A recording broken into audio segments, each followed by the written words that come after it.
Hello friend, welcome back your YouTube channel. तो आज आपने थंबनेल देख ही लिया होगा कि वीडियो किस टॉपिक के ऊपर होने वाली है। तो आज हम सेट थ्योरी के ऊपर डिस्कस करेंगे। तो सबसे पहले सेट की डेफिनेशन होती है, तो उससे पहले हम कलेक्शन के बारे में डिस्कशन कर लेते हैं। तो हमारे पास जो कलेक्शन है वो क्या चीज होती है, ठीक है। तो सबसे पहले आप देख सकते हो डेफिनेशन। कलेक्शन क्या होता है? Group of object is known as collection. मान लो मैं 4 से 5 चीजें लेके आया। मान लो 4 तो पेंसिल लेके आया, ठीक है। यानी 4 तो पेंसिल लेके आया और 5 पेन लेके आया, ठीक है। क्या लेके आया? 4 तो मैं पेंसिल लेके आया, 5 पेन लेके आया और उनको कलेक्ट करके रख दिया। तो इसको हम क्या बोलेंगे? Group of object. और उसी को क्या बोला जाता है? कलेक्शन बोला जाता है। फिर उसके बाद हम सेट के ऊपर बढ़ेंगे। तो सेट के ऊपर क्या बात होती है? सेट के ऊपर एक कंडीशन लगा दी जाती है कि हमारे पास जो कलेक्शन है ना, वो क्या होना चाहिए? वेल डिफाइंड होना चाहिए। वेल डिफाइंड का मतलब क्या होता है वो आप देख सकते हो। वेल डिफाइंड कलेक्शन मतलब that collection does not change from person to person. यानी ऐसा कलेक्शन जो पर्सन टू पर्सन चेंज ना हो। मतलब मान लो मैं आपको कहता हूँ कि आप 1 से लेकर 5 तक नेचुरल नंबर लिखो, तो आप क्या लिखोगे? आप लिखोगे 1, 2, 3, 4 और 5। ये हमारे पास क्या होगा? 1 से लेकर 5 तक नेचुरल नंबर लिख दिए आपने भी और मैंने भी। तो यहाँ पर जो कलेक्शन है वो फिक्स रहेगा। फिक्स क्यों रहेगा? क्योंकि यहाँ पर जो हमारे पास एलिमेंट लिखे गए हैं या जो हमारे पास नंबर लिखे गए हैं वो फिक्स हैं। वो आपके लिए भी फिक्स हैं और मेरे भी लिए भी फिक्स हैं। तो इसलिए हमारे पास ये कलेक्शन कैसा होगा? वेल डिफाइंड कलेक्शन होगा, ठीक है। और एक एग्जांपल ले लीजिए। तो मैं कहता हूँ कि आप 2 इंटेलिजेंट बॉय को लेके आए क्लास में से, जो 2 इंटेलिजेंट हैं, ठीक है। यानी यहाँ पर कलेक्शन चेंज होगा। कलेक्शन चेंज क्यों होगा? मान लो मैं 5 बंदों को ये काम देता हूँ कि आप अपने हिसाब से 2 इंटेलिजेंट बॉय लेके आओ, ठीक है। वो इंटेलिजेंट बॉय लेने जाएंगे तो पांचों के जो इंटेलिजेंट बॉय होंगे वो अलग अलग होंगे। तो यहाँ पर जो हमारा कलेक्शन है वो चेंज हो जाएगा। तो आपको क्या बात याद रखनी है? तो आपको यहाँ से एक ही बात याद रखनी है कि अगर हमारे पास किसका कलेक्शन आए, क्वालिटी के बेस के ऊपर कलेक्शन आए, किसके ऊपर? क्वालिटी के बेस पे। या हमारे पास किसके ऊपर आए? हैबिट के बेस के ऊपर कलेक्शन आए, तो हम उसको क्या नहीं बोलेंगे? सेट नहीं बोलेंगे। Like collection of intelligent boy, ठीक है, इसको हम क्या नहीं बोलेंगे? सेट नहीं बोलेंगे। तो इतनी बात क्लियर हुई। तो मैं अगली स्लाइड के ऊपर बढ़ूंगा। तो आप मेरी एक एक बात ध्यान से सुनना, आपको पूरी वीडियो क्लियर हो जाएगी, ठीक है। तो आप देख सकते हो यहाँ पर कुछ इंपॉर्टेंट पॉइंट है सेट के बारे में, वो डिस्कस कर रहा हूँ। तो उससे पहले आप सेट का एक एग्जांपल देख लीजिए, ठीक है। तो सेट हमारे पास कैपिटल लेटर के द्वारा रिप्रेजेंट किया जाता है। किसके द्वारा? कैपिटल लेटर के द्वारा। और हमारे पास जो ये एलिमेंट होते हैं ना, ये हमारे पास क्या होते हैं? एलिमेंट होते हैं। यानी हमारे पास ये जो डिस्टिंक्ट ऑब्जेक्ट होते हैं ना, ये हमारे पास क्या होते हैं? एलिमेंट होते हैं। इतनी बात क्लियर हुई। लाइक हमारे पास क्या हो गया? मैथ हो गया, रिलीजन हो गया, लिटरेचर हो गया, कंप्यूटर साइंस हो गया। तो हमारे पास ये क्या है? एलिमेंट है। इतनी बात क्लियर। अब पॉइंट पढ़ सकते हो। सबसे पहला पॉइंट क्या कहता है कि हमारे पास जो सेट होता है ना, उसको कैपिटल लेटर के द्वारा डिनोट किया जाता है। क्लियर होगी? बताइए आपको कि कैपिटल लेटर के द्वारा डिनोट किया जाएगा। फिर उसके बाद में जो element of set is written by small letter. यानी हमारे पास जो एलिमेंट होंगे सेट के, वो कैसे लिखे जाएंगे? स्मॉल लिखे जाएंगे, यानी स्मॉल लेटर के अंदर लिखे जाएंगे, ठीक है। लाइक स्मॉल लेटर मतलब लाइक ए हो गया, बी हो गया, सी हो गया, डी हो गया। यानी ये क्या लिखे जाएंगे? स्मॉल लिखे जाएंगे। इतनी बात क्लियर हुई। उसके बाद थर्ड पॉइंट आप देख सकते हो। थर्ड पॉइंट क्या है? Order of element are not matter. यानी हमारे पास जो एलिमेंट का ऑर्डर है वो मैटर नहीं करता। कहने का मतलब क्या है? देख सकते हो आप।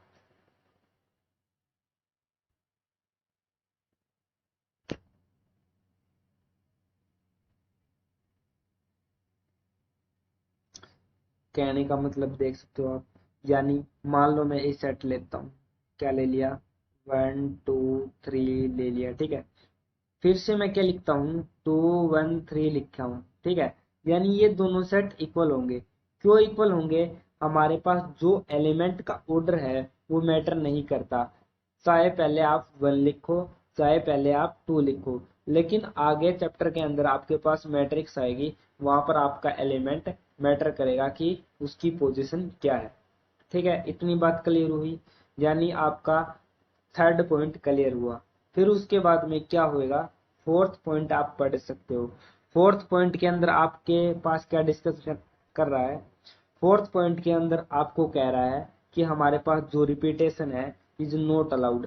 मान लो क्या है, मैं लिखता हूँ 1 2 3 लिख दिया, ठीक है। तो यहाँ पर जो एलिमेंट है 3 वो 2 बार आया है, तो इसको एक ही बार काउंट अप किया जाएगा, यानी यहाँ पर एक बार क्या कर दिया जाएगा, एक्सक्लूड कर दिया जाएगा। समझ गए इतनी बात, यानी यहाँ पर आपको चारों मेन पॉइंट क्लियर हो गए, ठीक है। एग्जाम्पल भी क्लियर हो गए होंगे कि सेट किसके द्वारा रिप्रेजेंट किया जाता है, एलिमेंट को कैसे लिखा जाता है, रिपीटेशन अलाउड नहीं होती, ऑर्डर का matter, order of element note matter. इतनी बात क्लियर हुई। तो उसके बाद अगले स्लाइड के ऊपर आप देख सकते हो, अगर किसी भी स्लाइड के अंदर दिक्कत आती है, डाउट आता है, तो आप मुझसे कमेंट बॉक्स के अंदर पूछ सकते हो। तो उसके बाद हमारे पास क्या होएगा, कुछ हमारे पास कुछ नंबर होते हैं, उनको हम क्या देते हैं, सेट की नोटेशन दे देते हैं, ठीक है। कुछ पर्टिकुलर सिंबल के द्वारा हम उनको रिप्रेजेंट करते हैं। लाइक हमारे पास सबसे पहले क्या आता है, एम्प्टी सेट आता है, ठीक है। एम्प्टी सेट मतलब यहाँ पर ऐसा सेट जिसके अंदर कोई भी एलिमेंट ना हो, यानी वो खाली हो, उसको क्या बोला जाता है, एम्प्टी सेट बोला जाता है। और इसको डिनोटेशन किसके द्वारा दी गई, फाई के द्वारा दी गई। तो ये बात आपको क्लियर हो गई होगी कि एम्प्टी सेट को फाई के द्वारा रिप्रेजेंट किया जाता है, और जिस सेट के अंदर एक भी एलिमेंट ना हो उसको क्या नाम दिया गया, उसको एम्प्टी सेट नाम दिया गया। इतनी बात क्लियर। उसके बाद देखो हमारे पास क्या है, नेचुरल नंबर। देखो सबसे पहले नेचुरल नंबर क्या होएगा, नेचुरल नंबर वो नंबर होते हैं जो 1 से स्टार्ट हो और अप टू इंफिनिटी तक जाए, उनके सेट को क्या बोला जाता है, नेचुरल नंबर का सेट बोला जाता है, और कैपिटल एन के द्वारा रिप्रेजेंट किया जाता है। अब उसके बाद रैशनल नंबर। रैशनल नंबर क्या होते हैं, जो हमारे पास पी बाई, सॉरी भाई, जो हमारे पास क्या होंगे, पी बाई क्यू की फॉर्म के अंदर आए। किसकी फॉर्म के अंदर, पी बाई क्यू की फॉर्म के अंदर आए, पी बाई क्यू की फॉर्म के अंदर। और कंडीशन क्या होगी, Q not equal to 0 where P and Q are integer. हमारे पास पी और क्यू क्या होंगे, इंटीजर होंगे। इतनी बात क्लियर। फिर उसके बाद में हमारे पास क्या आता है, रियल नंबर आता है। तो हमारे पास जो रियल नंबर का सेट होता है ना भाई, हम उसको सेट के द्वारा रिप्रेजेंट नहीं कर सकते, हम उसको इंटरवल के द्वारा रिप्रेजेंट करते हैं, ठीक है। किसके द्वारा, इंटरवल के द्वारा, इंटरवल के द्वारा रिप्रेजेंट करते हैं। इतनी बात क्लियर हो गई।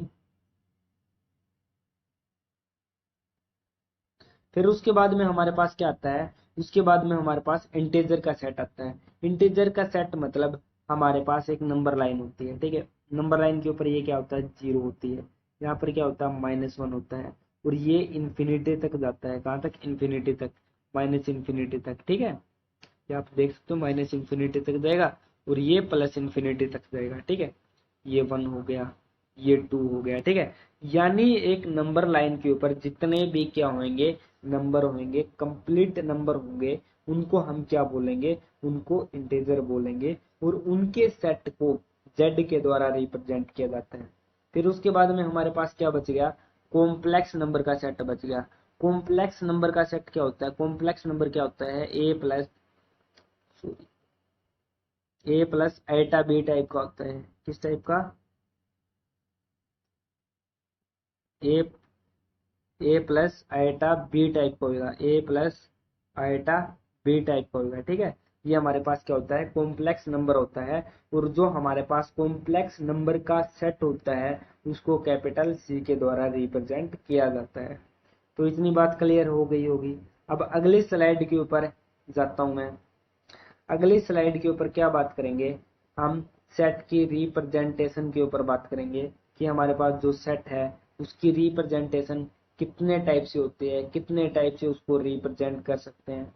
तो सबसे पहले हमारे पास क्या आएगी, रोस्टर फॉर्म और टेबुलर फॉर्म। फिर उसके बाद में सेकंड वाली होगी सेट बिल्डर फॉर्म। ठीक है, सबसे पहले किसके ऊपर डिस्कशन करते हैं, सबसे पहले रोस्टर फॉर्म के ऊपर डिस्कशन करेंगे। ठीक है, रोस्टर फॉर्म के अंदर क्या होता है, देखो भाई, in roster form all the element of the set are listed. यानी हमारे पास जो एलिमेंट है ना, ऑल एलिमेंट आर लिस्टेड, यानी जितने भी एलिमेंट है उनको क्या करके लिखा जाएगा, लिस्ट करके लिखा जाएगा, सेपरेटेड बाई कोमास। यानी मान लो कुछ भी लिख लो 1 2 3 4, तो इनको किसके द्वारा सेपरेट करके लिखा गया, कोमा के द्वारा सेपरेट करके लिखा गया, तो इसको क्या बोलेंगे, रोस्टर फॉर्म बोलेंगे। ठीक है, आप एग्जांपल देख सकते हो। एग्जाम्पल क्या कहता है, if set represent all the leap year between the year 1995 and 2015। यानी 1995 से लेकर 2015 तक जितने भी लीप ईयर आए हैं उनका सेट की रोस्टर फॉर्म बनाओ। तो हमारे पास ये क्या बन जाएगी, इसकी रोस्टर फॉर्म बन जाएगी। फिर उसके बाद में आप नोट पढ़ सकते हो। नोट आपके पास क्या कहता है, देखो भाई, नोट हमारे पास क्या कहता है, set that contain all the letter in the word address. यानी एड्रेस आ गया, क्या बोल दिया, एड्रेस बोल दिया। ठीक है, the proper roster form representation would B.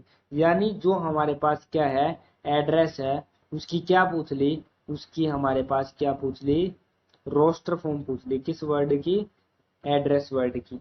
तो सबसे पहले आप देख सकते हो एल के द्वारा सेट को रिप्रेजेंट कर दिया। ठीक है, कैपिटल लेटर एल के द्वारा। फिर उसके बाद में ये क्या है, इसकी क्या दे रखी है भाई, ये हमारे पास इसको रिप्रेजेंट कर दिया, यानी इसको रोस्टर फॉर्म के अंदर लिख दिया। तो हमारे पास ये जो थर्ड वाली दे रखी है ना मेरे भाई, क्या, जो थर्ड वाली दे रखी है वो हमारे पास क्या है, गलत है। क्यों गलत है, यहाँ पर क्या है,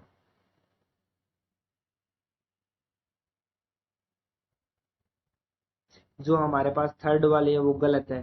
क्यों गलत है, क्योंकि यहाँ पर जो एलिमेंट रिपीट हो रखा है उसको भी सेट के अंदर इन्वॉल्व कर रखा है, तो हमारे पास ये चीज गलत है। तो आपको ये बात क्लियर होनी चाहिए कि हमारे पास रोस्टर फॉर्म के अंदर जो भी एलिमेंट है वो एक ही बार आएगा, उसकी रिपीटेशन अलाउड नहीं होगी।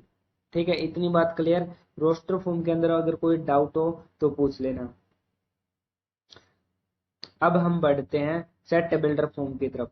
तो सेट बिल्डर फॉर्म हमको क्या कहती है, तो सेट बिल्डर फॉर्म के अंदर आपको एलिमेंट को प्रॉपर्टी के द्वारा रिप्रेजेंट करना पड़ता है। यानी उनके अंदर जो भी कॉमन प्रॉपर्टी होती है उसके द्वारा रिप्रेजेंट करना पड़ता है, इतनी सी बात है। तो आप देख सकते हो, क्या देख सकते हो भाई, कि हमारे पास सेट बिल्डर फॉर्म के अंदर क्या डेफिनेशन है। ठीक है, तो set builder all the element in set builder form all the element have common property। यानी जिनके पास कॉमन प्रॉपर्टी हो उसको क्या बोला जाता है, उसको सेट बिल्डर फॉर्म बोला जाता है। यानी उस रिप्रेजेंटेशन को हम क्या बोलते हैं, सेट बिल्डर फॉर्म बोलते हैं।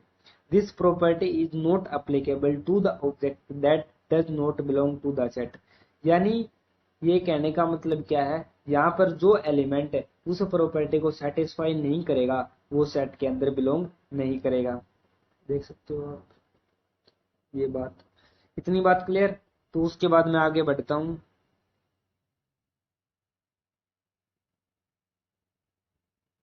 ठीक है, उसके बाद आप एग्जाम्पल देख सकते हो। एग्जाम्पल के अंदर क्या है, if set S has all the element which are even prime number. यानी ये हमारे पास क्या है, इसकी क्या लिखनी है, हमें सेट बिल्डर फॉर्म लिखनी है। ठीक है, सेट बिल्डर फॉर्म कैसे लिखी जाएगी, x such that x is even prime number. यानी एक्स क्या होएगा, एक्स हमारे पास एलिमेंट है, और जो हमारे पास ये जो डिनोटेशन है ना भाई, ये किसकी है, सच दैट की। क्या बोलते हैं इसको, सच दैट। समझ गया इतनी बात। फिर उसके बाद में x is an even number, यानी हमारे पास जो x है वो इवन नंबर होगा। ठीक है, उसके बाद हमारे पास जो s है उसकी रोस्टर फॉर्म आप देख सकते हो। ठीक है, s टू, s के अंदर क्या आएगा, ओनली टू आएगा, क्योंकि even prime number only two ही होता है। इतनी बात क्लियर, सेट बिल्डर फॉर्म समझ में आ गई। रोस्टर फॉर्म क्लियर हो गई होगी। तो उसके बाद हम किसके ऊपर बढ़ते हैं, अगली स्लाइड के ऊपर बढ़ते हैं। तो अगली स्लाइड के ऊपर आपको क्या देखने को मिलेगा, आपको टाइप ऑफ सेट के बारे में डिस्कस करेंगे। तो देखते हैं क्या क्या है, ठीक है। तो सबसे पहले टाइप ऑफ सेट के ऊपर क्या करेंगे, डिफरेंट टाइप होते हैं भाई सेट थ्योरी के अंदर, ठीक है। सबसे पहले क्या आएगा, एम्प्टी सेट आएगा। इट हैज नो एलिमेंट, मतलब ये ऐसा सेट होता है जिसके अंदर कोई भी एलिमेंट ना हो, मतलब खाली हो, ठीक है। और इसकी जो डिनोटेशन होती है ना वो मेरे भाई, वो क्या होती है, फाई होती है, ठीक है। और इसका जो अलग अलग नेम होता है ना भाई, वो क्या होगा, नल सेट होएगा, और क्या होगा, एक वॉइड सेट होता है। यानी इसके दूसरे नाम क्या है, नल सेट और वॉइड सेट। फिर उसके बाद में हमारे पास क्या आएगा, सिंगलटन सेट आएगा। सिंगलटन सेट क्या कहता है, it has only one element, जिस सेट में ओनली वन एलिमेंट हो उसको क्या बोला जाएगा, सिंगलटन सेट बोला जाएगा। मान लो क्या लिख दिया, वन लिख दिया, ये भी सिंगलटन सेट है। मान लो क्या लिख दिया, टू लिख दिया, ये भी सिंगलटन सेट है। मान लो ये लिख दिया क्या, फाइव लिख दिया, ये भी क्या है, सिंगलटन सेट है। इतनी बात क्लियर। अब अगली स्लाइड के ऊपर देखिए। तो अगली स्लाइड के ऊपर क्या है हमारे पास, फाइनाइट सेट है, इनफाइनाइट सेट है, इक्वल सेट है, इक्विवेलेंट सेट है। तो सबसे पहले हम क्या करेंगे, फाइनाइट सेट के बारे में डिस्कस करेंगे। तो हमारे पास डेफिनेशन पढ़ सकते हो, the number of element is finite, मतलब जहां पर नंबर ऑफ एलिमेंट फाइनाइट हो, यानी जिनको हम क्या कर सकें, इजिली काउंट अप कर सकें, उसको क्या बोलेंगे, फाइनाइट सेट बोलेंगे, ठीक है। यानी जिनको काउंट कर सके, यहाँ पर हम काउंट कर सकते हैं कितने एलिमेंट है, तीन ही तो एलिमेंट है, ठीक है। यानी जो नंबर ऑफ एलिमेंट होता है, क्या नंबर ऑफ एलिमेंट होता है, उसको क्या बोला जाता है, उसको हम क्या बोलते हैं, कार्डिनल नंबर, क्या बोलते हैं, कार्डिनल नंबर, ठीक है। इस नंबर को क्या बोला जाता है, number of element in set, तो उसको बोला जाता है कार्डिनल नंबर, ठीक है। तो यानी हम जिसकी कार्डिनल नंबर फिक्स हो उसको क्या बोलते हैं, फाइनाइट सेट बोलते हैं, ठीक है। उसके बाद इनफाइनाइट सेट, यानी इनफाइनाइट सेट हमारे पास क्या होता है, इनफाइनाइट सेट वो सेट होता है जिसके अंदर हम एलिमेंट को काउंट अप ना कर सकें। मान लो क्या सेट है, 1 2 3 अप टू इंफिनिटी तक, यानी इसको क्या बोलेंगे, इंफिनिटी सेट बोलेंगे। इतनी बात क्लियर, ठीक है। इतनी बात क्लियर होगी होगी आपको लगता है। तो अब हम क्या बढ़ते हैं, इनफाइनाइट सेट होगा, फाइनाइट सेट होगा। अब इक्वल सेट को देखते हैं। तो हमारे पास इक्वल सेट क्या होगा, equal set, two set are equal if they have same element, यानी सेम एलिमेंट होने चाहिए। मतलब ए सेट होगा 1 2 3, ठीक है। और बी सेट ले लिया कि 1 3 2। तो हमारे पास ये क्या है, ए इक्वल टू बी होगा, क्योंकि यहाँ पर क्या है, एलिमेंट सेम है। सेम का मतलब क्या है भाई, यहाँ पर वन है, ठीक है भाई, टू है, टू भी है भाई, ठीक है भाई, थ्री है, थ्री है, ठीक है भाई। तो हमारे पास ये क्या होगा, इक्वल सेट होगा। यानी यहाँ पर ये दोनों सेट क्या है, इक्वल है, तो इनको हम क्या बोलेंगे, इक्वल सेट बोलेंगे, ठीक है। इतनी बात क्लियर। अब इक्विवेलेंट सेट देख लीजिए।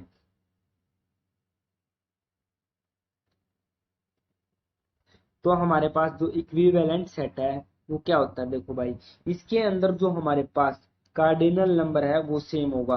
कार्डिनल नंबर मतलब मान लो ए सेट ले लिया, क्या ले लिया, 1 2 3 ले लिया, और बी सेट मैंने क्या ले लिया, ABC ले लिया, ठीक है। तो हमारे पास ये क्या होगा, ए इक्विवेलेंट बी, समथिंग ऐसी नोटेशन होती है भाई, ए इक्विवेलेंट बी, ठीक है। यानी हमारे पास यहाँ पर क्या होगा, ओनली कार्डिनलिटी सेम होनी चाहिए, तो हम उसको क्या बोलेंगे, इक्विवेलेंट सेट बोलेंगे। कहने का मतलब क्या है, अगर इसके अंदर कितने एलिमेंट है, तीन एलिमेंट है, तो इसके अंदर भी कितने एलिमेंट होने चाहिए, तीन एलिमेंट होने चाहिए, तो हम उसको क्या बोलेंगे, इक्विवेलेंट सेट बोलेंगे। यानी उन दोनों सेट को क्या बोलेंगे, इक्विवेलेंट सेट बोलेंगे। इतनी बात क्लियर। उसके बाद आप नोट देख सकते हो इक्वल और इक्विवेलेंट सेट के ऊपर, ठीक है। तो देखो भाई, two set are always equivalent, यानी हमारे पास दो इक्वल सेट होंगे वो इक्विवेलेंट होंगे। इक्विवेलेंट क्यों होंगे? क्योंकि यहाँ पर हमारे पास उनकी कार्डिनलिटी इक्वल होगी। ठीक है, यानी सेम एलिमेंट होंगे तो कार्डिनलिटी इक्वल होगी, तो हमारे पास वो क्या होंगे? इक्विवेलेंट सेट होगी। बात क्लियर? क्लियर। फिर second number point, two equivalent set में और मे नॉट बी इक्वल, यानी हमारे पास जो इक्विवेलेंट सेट होते हैं वो इक्वल हो भी सकते हैं और नहीं भी। एग्जाम्पल आप देख सकते हो। ठीक है, तो हमारे पास ये भाई सिंबल ठीक कर लेना, ए बी। ठीक है, तो हमारे पास ये क्या होगा? इक्विवेलेंट सेट होगा। ठीक है, फिर हमारे पास इक्विवेलेंट सेट में और में नॉट इक्वल सेट, समझ गए? उसके बाद में हमारे पास क्या बचता है? यूनिवर्सल सेट बचता है। यूनिवर्सल सेट क्या होगा? Any set that contain all the set under consideration, यानी हमारे पास सारे सेट को क्या कर लेगा? कंटेन कर लेगा। उसको हम क्या बोलते हैं? यूनिवर्सल सेट बोलते हैं। लाइक ए सेट हो गया, बी सेट हो गया। तो यानी ए और बी सेट के सारे एलिमेंट किसके अंदर है? यू सेट के अंदर है। और यू सेट के एलिमेंट खुद के अंदर तो है ही, लेकिन ए और बी के सेट के एलिमेंट को भी क्या करता है? कंटेन करता है। तो हम इसको क्या बोलेंगे? यूनिवर्सल सेट बोलेंगे। किसके द्वारा डिनोट किया जाता है? कैपिटल यू के द्वारा डिनोट किया जाता है। तो यहाँ पर यूनिवर्सल सेट बोलेंगे। इतनी बात क्लियर? तो अगली स्लाइड देखते हैं भाई। अगली स्लाइड के अंदर थैंक यू लिखना था, तो यहाँ पर गलत हो गया। तो आज की वीडियो यहीं पर खत्म होती है। अगर आपको कोई भी डाउट आता है तो आप क्लियर कर सकते हो कमेंट बॉक्स के अंदर। तब तक इंतजार कीजिए अगले वीडियो का।